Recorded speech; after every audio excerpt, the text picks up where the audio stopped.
سلام البنات، معكم السيدة ماجدة صاحبة قناة بوجي قسطنطين. جيت نطلع لكم بهذه الإطلالة الباهية من مدينة قسنطينة، وحبيت نذكركم البنات ما تنساوش العناية بالبشرة تاعكم، الترطيب خاصة قبل دخول المطبخ لأنه ضروري.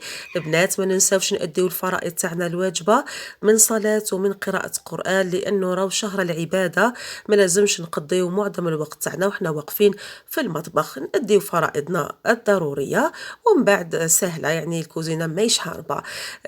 حبيت نقول لكم باللي جميع حاجه راحين تلقاوها في هذا الشورت فيديو، راحين تلقاوها من وصفات تلقاوها على قناتي بالتفصيل.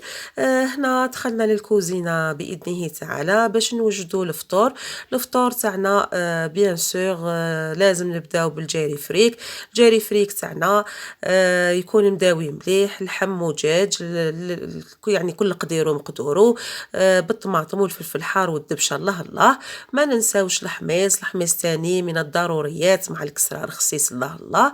هنا راح نوجد المحاشي هذه لافاغس تاعهم، وبلا ما ننساو التحليه الليليه اللي هي المحلبي. هذا المحلبي الغوفيزيتي اللي بلا كريم فريش راحين تلقاوه بالتفصيل على قناتي، زوروها فقط وبربي ان شاء الله مش رايحين تندموا. شوفوا المحلبي تاعنا بالجوز كيفاش جا، ما شاء الله.